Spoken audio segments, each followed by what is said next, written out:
Hello pilots and welcome back to another X-Wing flight video brought to you by Out of Arc Gaming. As always, my name is Phil and today we have again a classic matchup, Empire versus Rebels. What more could you want? It's myself versus Wes and it's chance engagement today. So nice simple missions, we can literally concentrate on throwing dice at each other and trying to destroy those ships. And speaking of ships, what we have today on my side is the Empire with 3 TIE fighters and 2 Lambdas. We have Howlrunner with Marksmanship and Hull Upgrade, Skutu with Marksmanship and Hull Upgrade, Mauler Mithel with Marksmanship and Autoblasters. We also have Captain Kagi in the red Lambda with Fire Control System, Heavy Laser Cannon, Captain Hark, Director Krennic and the Targeting Computer. And in the white Lambda that is just making its first move in the game, we've got Colonel Jendon with Fire Control System, Proton Cannons, ISB Slicer, Targeted Computer, and the ST-321 title. Now, Director Krennic's optimized protocols are actually assigned to Jendon there, so we might see that come into action a little bit later on. But on the other side, we got Wes running his Rebellion list with 3 A-Wings and a Falcon. We've got Harrison Dula with the XX-23 S-Thread Tracers, Ahsoka Tano with Brilliant Evasion, Heightened Perception, Predator, and Proton Rockets, Lando Calrissian with Hopeful, Nien Nunb, Veteran Turret Gunner, Dead Man Switch, and the Millennium Falcon title. And rounding out the list is everyone's favourite A-Wing, Jake Farrell, with Marksmanship and Proton Rockets. So those A-Wings looking like they want to get into the action quite quickly and probably utilising those Proton Rockets as quickly as possible. They are going to be quite scary up against the Lambdas with only 1 evade, and even those TIE fighters with no shields, 5 dice is always quite scary. So it's going to be an interesting matchup to see how this goes. But as I said, chance engagement, so just the one objective in the middle, and at the moment it looks like that objective is being soundly ignored by both players whilst they charge directly down the board at each other.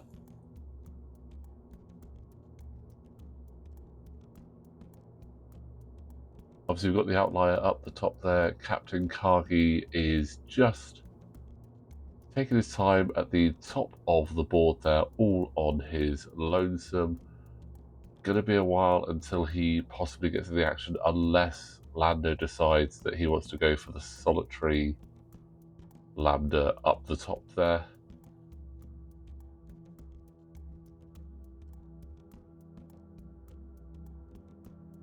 But while we're waiting for all of these ships to get closer into engagement, let's have a look and see what some of the fun abilities we actually have on these ships are. So obviously we've got Howlrunner, who everyone should be familiar with by now.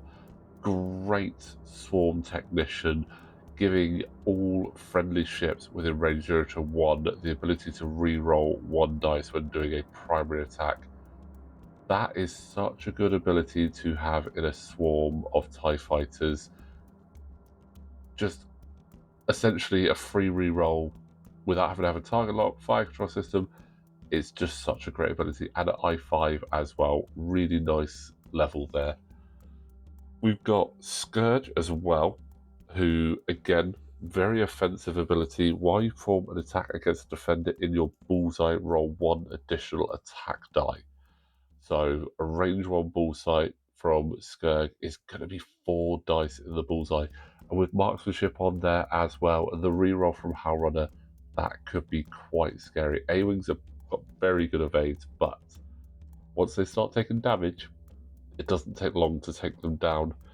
And obviously as well, we have Mauler Mithel. While you perform an attack at range 1, roll 1 additional attack die. So again, Mauler living up to his name there and getting 4 dice at range 1. So these guys can be quite brutal when it comes into in-close fighting. And they've got a pretty solid dial to be able to keep in close as well.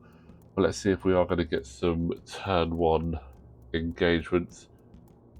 Not quite. Obviously that obstacle there probably limiting those TIE fighters a little bit to going too fast, but giving them a nice avenue to set up and hopefully swoop in on these A-Wings.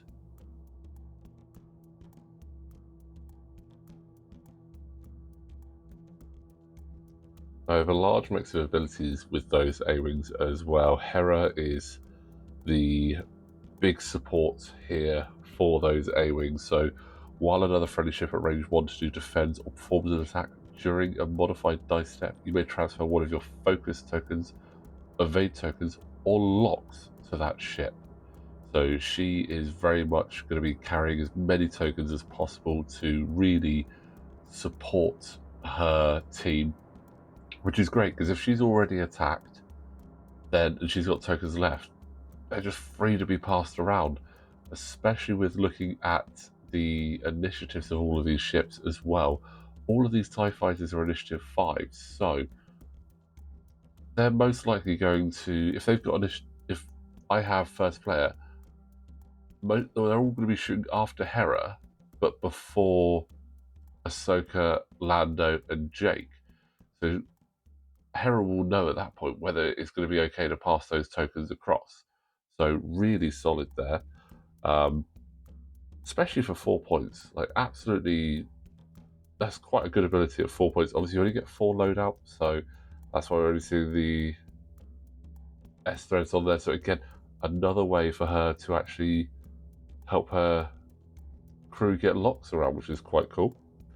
Ahsoka Tano.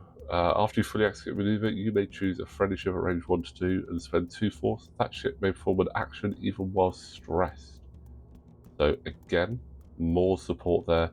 Lando Calrissian can do very similar as well. So after you fully execute a blue maneuver, you may choose a friendly ship at range 0 to 3. And that ship may perform an action. So these could all be feeding Hera, so that Hera can then feed those back out, which is pretty cool. And Jake, after you perform a boost or barrel action, you may choose a friendly ship at range 0 to 1. That ship may perform a focus action. Only downside with that is Jake is I4, so could quite often be leading the charge unless he goes a bit slower and tucks in behind Hera or Ahsoka. But still, again, very much that rebel support style there, which is, I love it as a style. It's really good where they actually all benefit each other. So going to be interested to see how well that plays off. But again, another aggressive move from Wes, getting Jake right up there in the face of Jendon. Fortunately for Jendon, I don't think Jake is going to be able to get a bullseye to get those proton rockets off unless he wants to barrel roll, but likely that Ahsoka and Hera are also doing the big moves, so gonna want to avoid that. Kagi at the top just continuing to go for a little tour of the board and just see what's happening up there. He's heard rumours that there might be some ships around, but he's yet to see them. So, and there we go, another big move there from Ahsoka. This looks like it's going to be a very painful day for Jendon indeed. Ahsoka does have proton rockets and Predator ready there with the focus. I just did a bit of marking up to get the Falcon past Hera. Yeah, this is looking like a very bad day for Jendon. That's so far 3 ships right in front of him, 2 at range 1, 1 at range 2. I think we can anticipate where Hera's going to end up, most likely right next to Ahsoka, so it's going to be 3 ships at range 1. This could be quite painful, but let's see. TIE fighters are about to move in, and they're coming in for the flanking move, so this could give Wes some options of thinking, right, maybe Jendon might not be the one to go for.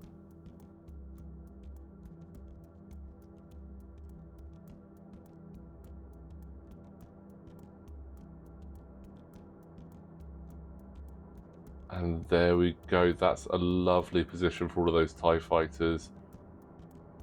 They are going to absolutely love that. And now even Jendon, if doing a primary attack, will benefit from Howlrunner there, because Howlrunner is at range 0 to 1 of all 3 ships down there. And now just marking up Lando so that Hera can do her move. And again, straight over the top there. Now, we had the early target locks a moment ago there for those Lambdas, and that would be utilizing Jendon's ability there. So at the start of the activation phase, you may spend 1 charge. If you do, while friendly ships acquire locks this round, they must acquire locks beyond range 3 instead of range 0 to 3. So only going to impact the Lambdas there, but again, nice to be able to get those early locks in, especially with those targeting computers. The Lambda doesn't come with lock as standard, which is a little bit strange. You'd kind of expect it, but then the Lambdas are supposedly more for transport. But here is the first shot from Hera, and this is some S-threads into Jendon. So getting locks for Jake, Ahsoka, and Hera. So we are most likely going to be seeing a double modifiable proton rocket shot there in the bullseye with Predator, Focus, and the target lock. So this could be quite scary for Jendon. We could see him down to half points already, and with this being chance engagement, half points are very important.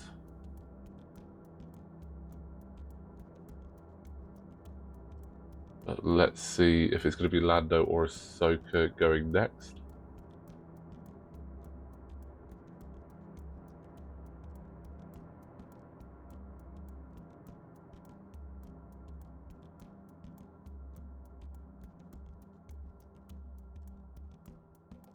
I think either way, it's not too important which one does go next. There's no crit triggering abilities. So if, for instance, Ahsoka had Marksmanship, and it is going to be Ahsoka first, if Ahsoka had Marksmanship, I would be looking at getting Han to go first. Try and get some of those shields down to try and get those crits through. So if a ship has shields and you can strip those shields, then go in with the crits abilities, do that first. But that's not bad. 2 hits, 2 focuses, the target lock not helping there. Could have used Predator, but chose to spend the lock. Going to have to use the focus, but that is 4 going into Jendon. So this could be shields down, and unfortunately the dice cam is a bit blurry there, but it is an evade there. So it's 3 shields down on Jendon. Not a bad start. Could have been slightly better, but you know what? Getting those shields down as quickly as possible is key. Lando following up at range 2. Has the lock, so it's 2 hits already. So 2 hits is all we get. And spending the focus to only lose 1 shield. Sorry, that was a hit and a crit. So spending the focus to only lose 1 shield and not take a crit. Again, very important. Don't want that crit. Don't want weapons failure, fuel leak, direct hit, early doors on Jendon. So quite likely, in fact very likely, Jendon is going to survive this round and will get a chance to take a shot. But we're moving over to those TIE fighters. And first up, we have Mauler Mithel, immediately targeting down Lando. We'll see how many dice are rolled as to whether he's managed to get the range 1 in there. It's just the 3.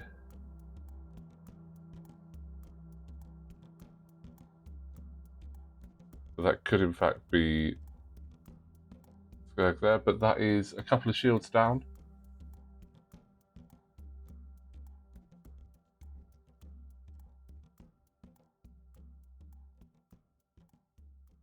Just checking bullseye with Howlrunner. The 2 going to flip one up for Marksmanship. And that is some more shields down on that Falcon. It's a big ship, but it definitely does not like to be where it's going to get lots of shots. It's really good to go into other big ships or go around the outside, but where you've got 3 TIE fighters right in front of it, that is less than ideal. And there is Scourge with the bullseye to get the additional shot and Marksmanship. And that is hit, crit, going through final shield. And the crit is, to start with, is a console fire. And whilst that's good, Lando is already shot, so don't need to worry about that this turn. Moving along now to Jake.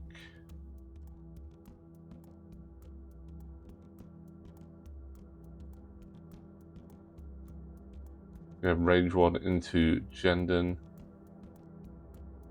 spending the focus for 3 hits, and that is Jendon very much half pointed, down to 3 hull, but importantly no crits and still survives. Going to be able to take a shot, and looking at it, I think we have bullseye, so we could be seeing. Yes, we have bullseye. It is outside of range 1. Proton cannons are coming into play here.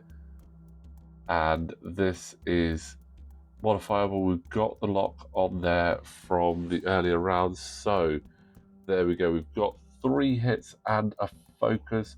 Proton cannons allow you to change 1 focus or hit to a crit. So just going to put that straight up to a crit. I can imagine checking the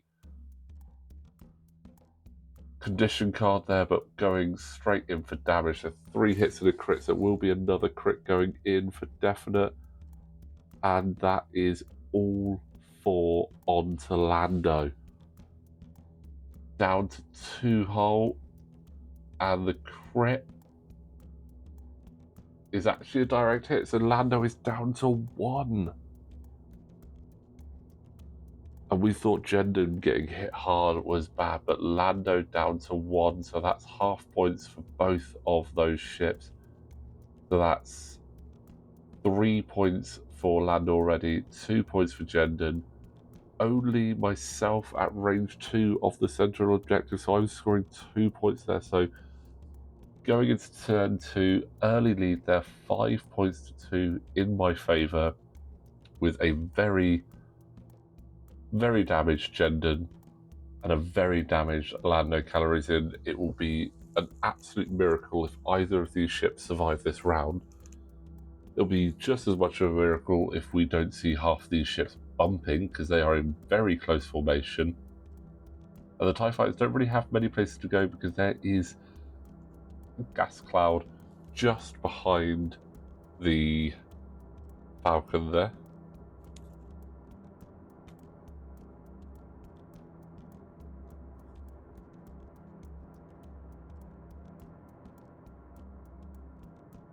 And Jendon doing one of the other things he can do, which is bumping in and just trying to see if he can disrupt that formation. They're going to take the stressful focus on the off chance that he actually is still around to be able to take a shot.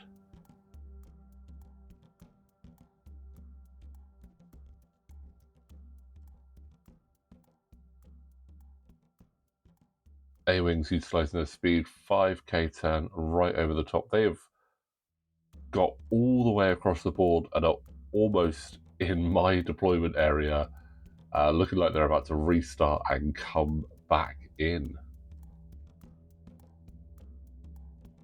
Kagi's heard some noise down the other side of the table and is deciding, you know what, maybe it's time to check it out now.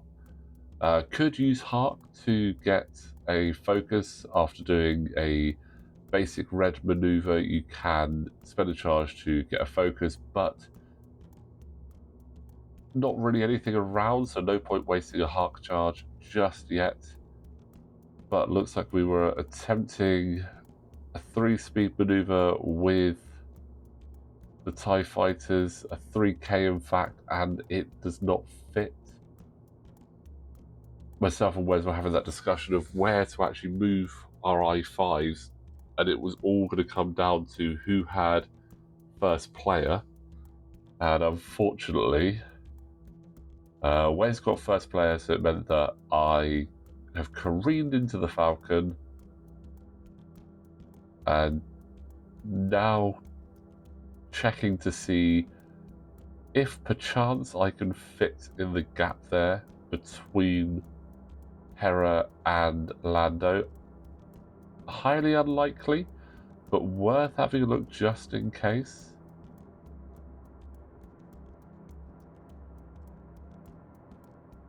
Also, it's always really important as well to,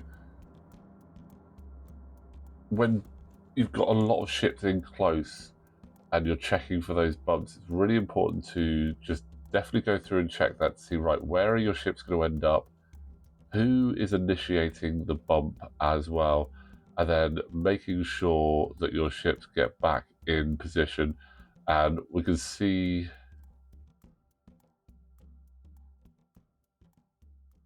yeah, quite clear, not going to be able to fit through in between Hera and the Falcons, so unfortunately getting them back in the right position as well. So that is right, it was Hera, Ahsoka, Jake going down the table. We've got them back in the right spot, so we know that it is just going to be a straight bump into Hera and also Scourge bumping there as well. Now that bump would have been originally caused by Lando, so no need to roll to see if I take any damage there. But because they were all K-turns, no option to take the stressful focus, which is not ideal. But having first player for myself definitely worked out in Wes's favour there. And now, returning the favour, having to check to see if Lando is going to be able to clear, so I'm going to have to do a lot of marking up here. This is where I would say, and I've said it a few times, TTS definitely has a bit of an advantage there in that it will just tell you straight away, has it cleared, has it bumped. You don't have to actually worry about doing all this marking up stuff because you can accidentally bump ships. However, I will say, regardless of that, nothing quite beats being at the table and playing. So yeah, we can clearly see Han is not going to be able to fit through there. That means Han's not actually going to be able to go anywhere at all. There's no space for him to fit. He doesn't even shuffle. So Han is stuck there for this turn. But you know what? Actually, I'm kind of okay with, because if he wasn't stuck there, my TIE fighters would probably have nothing to shoot at and they would be very sad. So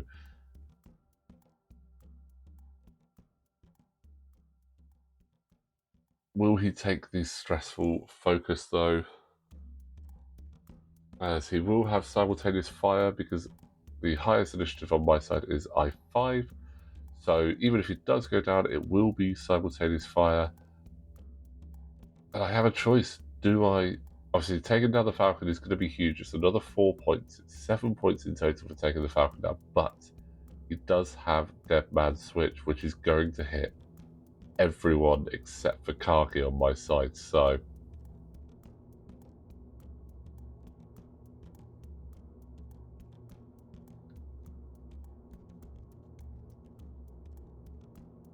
there we go, guys. Little close-up of all of the in-close action there for you. We'll just have that popped up on the screen.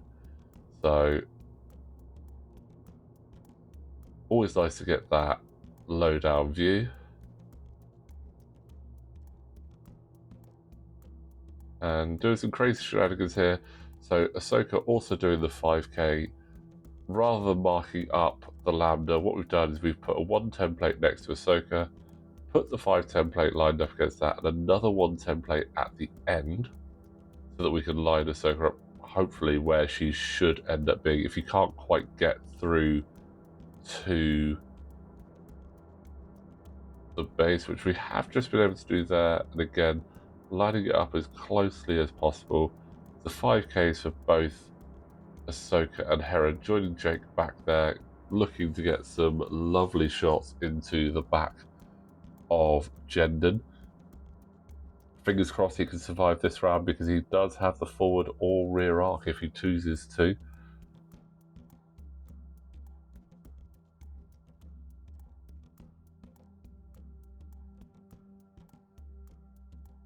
Interestingly, all the target locks from the earlier S threads have been spent, so no locks on the Falcon, on the Lambda for the Rebels this turn. But again, you've got a Predator reroll, you've got enough dice to hopefully put this through, and that is a hit crit into Jendon, and that crit is a damaged engine, making the very already difficult hard turns on the Lambda even harder. So basically that too hard, what, double red? Good double stress with that.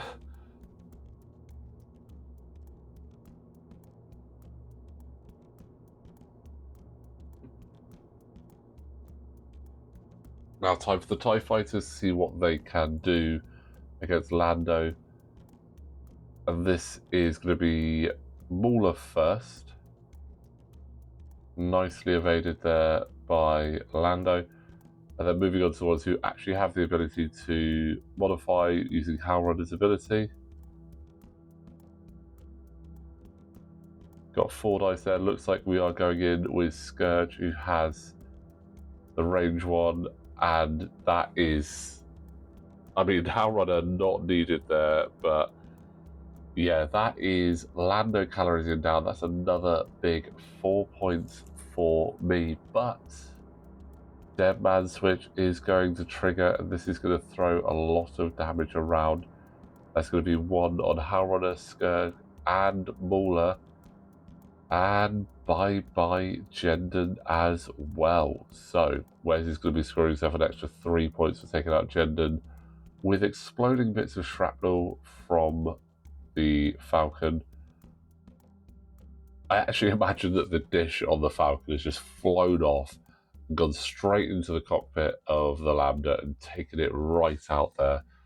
But whilst losing Lando in turn 3 is obviously not great, finishing off the Lambda and getting a nice spread of damage around on those TIE Fighters is going to be quite nice. And he's going to free up Ahsoka and Jake to take some shots at the TIE Fighters, and Lando is still going to get his shot. Console fire triggering as well, so that is another damage. The crits that Wes actually got there was disabled power regulator, wounded pilot, and the damaged sensor arrays. So no weapons failure, which is actually what I would have liked to have seen, but still quite painful there. And just running through with Wes, who has what damage left, because Howlrunner and Scourge both have the hull upgrade. But 1 point of damage on either of those ties will score some more points for Wes and take it up to half points, but let's see.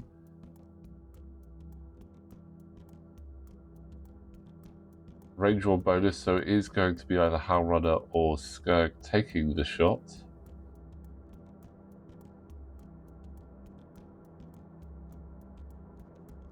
And that is unfortunately evaded there. But we're still happy he's got Jendon down with the Dead Man Switch. I mean, taking the ship out with Dead Man Switch is fun, right? It's kind of what you got it there for. Get some damage around, but if you can also take a ship out with it, that is always going to be a bit of a laugh.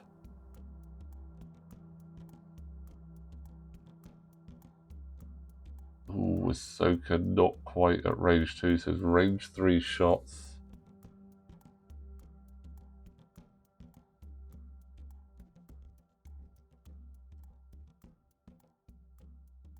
Spending the Force to get 2 hits there.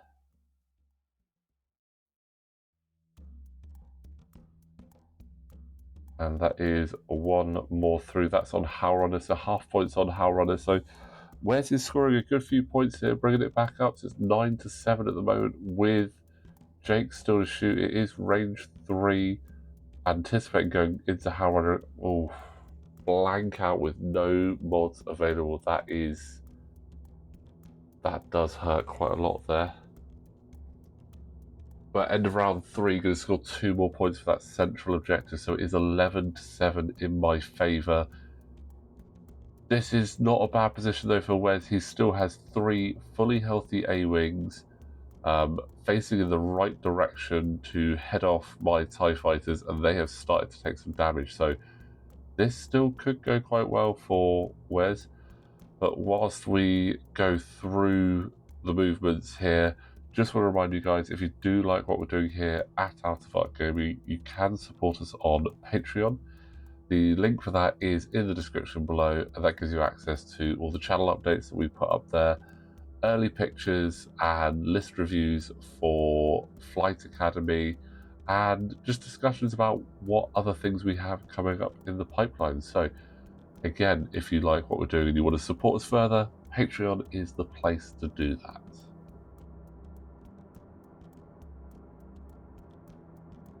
I will say that's a lovely position Jake's got himself into there. The TIE fighters being stressed, kind of limited on what they can do.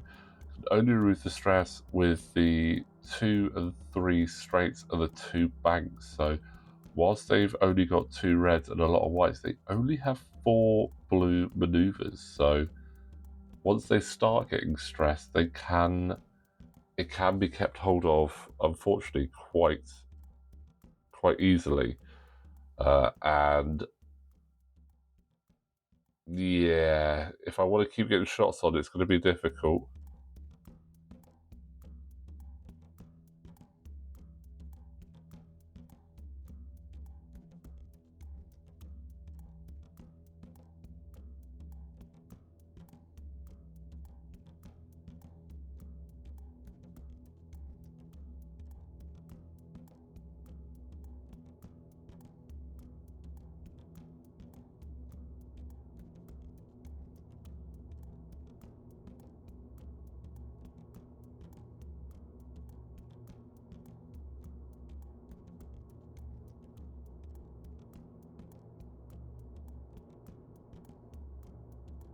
Just having a quick look, there is a TIE fighter that would have been quite nice to have in here for the Battle over Endor. Oh, in fact, no, sorry, it's the formed up ability would have been quite nice. At the end of the end phase, if there is another friendly TIE fighter ship at range 1, you may remove 1 stress token, but that's only if you've got the Battle over Endor TIE fighters, which I do really like, actually. But that is becoming quite a cluster there, and Ahsoka did manage to get that boost in, so bumps there for Howlrunner and Scourge.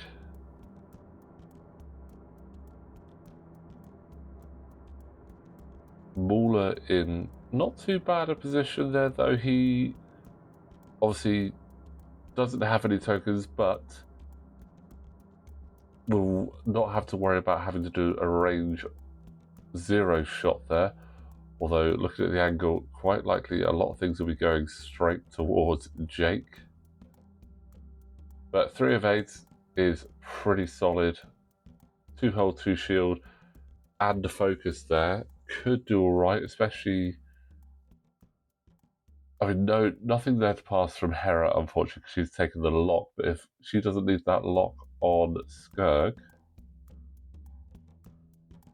which she is going to have to spend, so it is 2 hits there.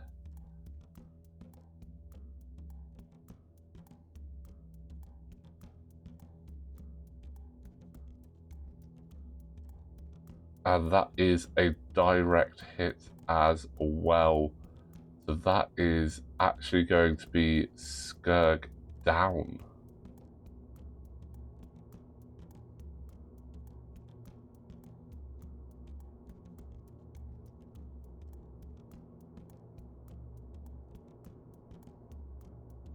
That is... I mean, Scourge has got such a cool ability, but again, just taking a ship off the board is going to be so important. Just checking that Ahsoka does have Arc and is going to be going into Mauler Mithel. So again, range 1 with the focus, and also got the force as well, should she need it. Oh, but a target lock would have been incredibly nice there.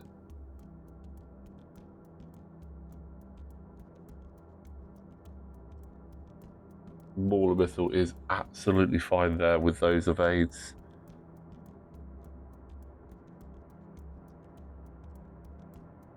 And Mauler does have range 1 with Autoblasters.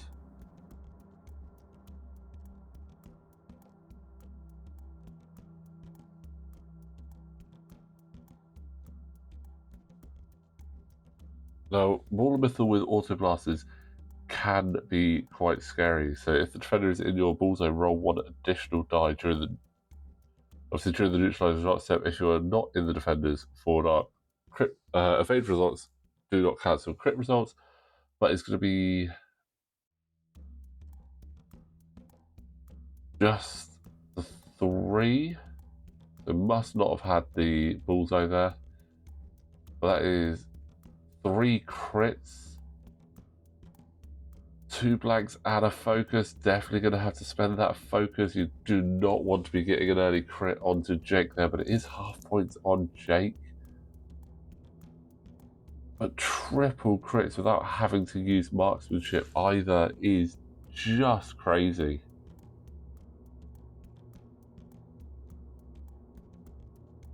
And now most likely to be following up with Howlrunner. You can take Jake out, that's great, because there's no more shots coming back in. Oh, looks like we might have actually gone Howlrunner, then Mauler. Oh no, that's 2 hits, and that is 2 focuses and a blank. That's Jake down. Oh, I was just saying a minute ago how good having 3 evades can be, but it's even more heartbreaking when those 3 evades fail you. Oh, I do feel for Wes there. That is... It's been an explosive game. Turn 4, we've both lost the same amount of ships. Unfortunately, Wes's ships are a little bit pricier than mine, and he hasn't quite been able to get close enough to that central objective to cap it. So going into turn 5, we are looking at 17 points to 10 at the moment. But it's not out of the realms. Those A-Wings have got a really good dial.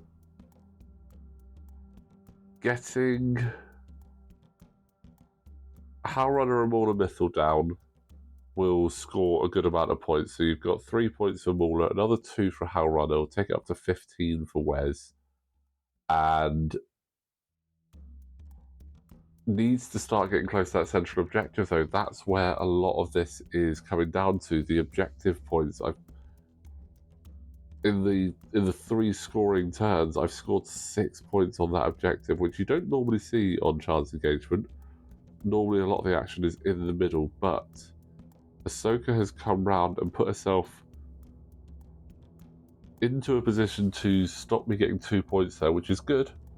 Definitely what you need to do. But facing down a Lambda at range 1, still not ideal. 4 dice, range 1, forward attack.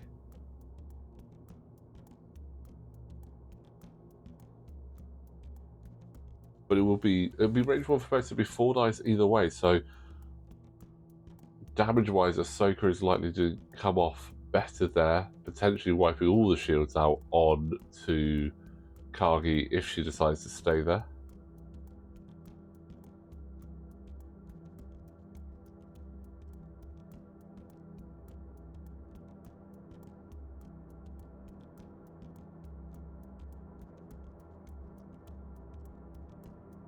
But spending 2 force, looking to be using her ability to give Hera the focus.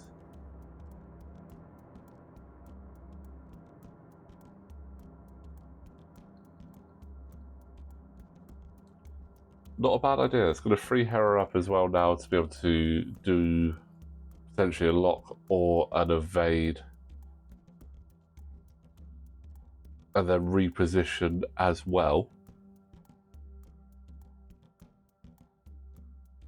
The good thing about Ahsoka's ability as well is that it states that the chosen friendly ship can even do that while stressed, which is quite a big distinction that you don't get with a lot of abilities like that. Normally it's, if they're going to do it, they allow you to do an action, but it still follows the same rules of check for stress first, and because you'd normally be stressed, you wouldn't be able to do that action. Either ones that say allow you to acquire a lock or gain a focus token, gain evade tokens without saying action are brilliant. The ones that say action, if it says even while stressed, again, fantastic.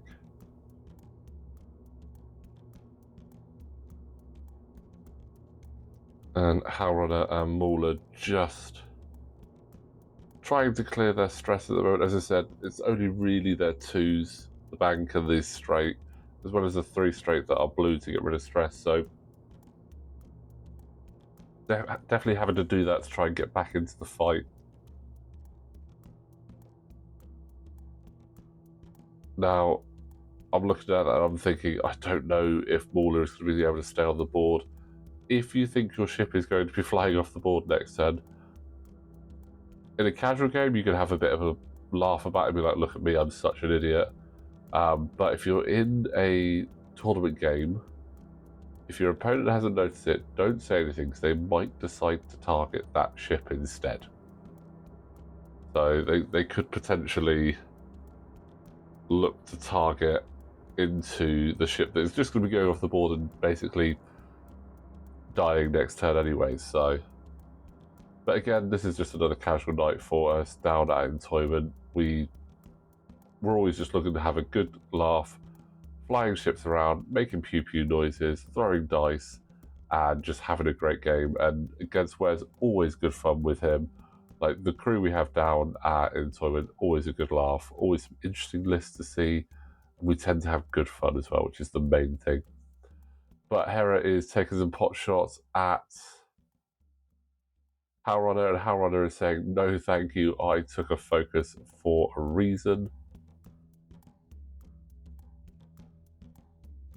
And look at it, no shot from Ahsoka, no shot from the TIE Fighters. We're moving on to Kagi, who has a heavy laser cannon locked and loaded to throw right at Hera there. So spending the focus, getting 3 hits. And taking 2 shields off of Hera as well. Half points on Hera. Insane. Absolutely insane. And with the objective points in the middle, that does take me up to 20, and Wes up to 11. Now, I will admit, I got my maths wrong. I thought we were on 19 to 11. So I missed a point in there somewhere. So we actually did play another round because I thought we were on 19 to 11. I had a chat with Wes, and he was like, I mean, you're going to score the 20 points, but we've got 16 and a half minutes left. Let's play it out and just see where it does end up, whether Wes can bring it to an even closer game, or if I can take out Hera. But we carried on playing because, again, we thought it was 19 to 11 at this point. But as I said, Wes does have a guaranteed 3 points because Mauler is not going to be able to stay on the table. He is going to be flying right off in just a moment.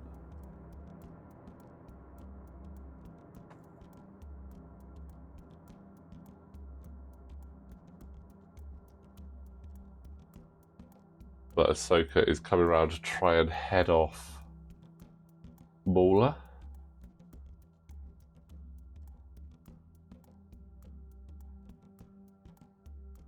So we could be having two A-Wings just going into one lowly TIE fighter. Could be bad, but barrel roll here. See if I can get out of Ahsoka's arc, which I have not, unfortunately. But how much is that going to impact where Hera ends up? And Scourge is just doing a 4 straight off the table. He's had enough of this.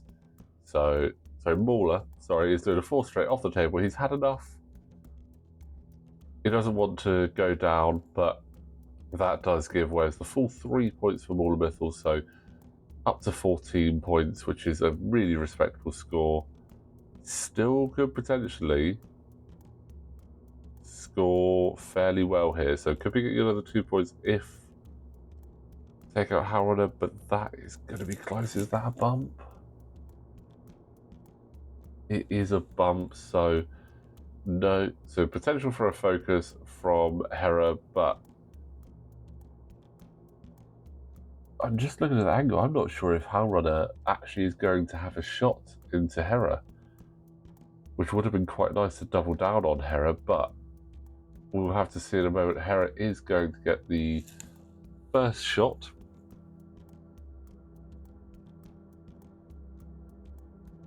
But just taking that stressful focus in anticipation of Kagi's shot in a moment.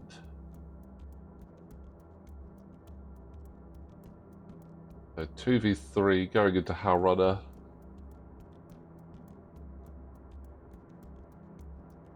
Got the focus but can't spend it because it's range 0, so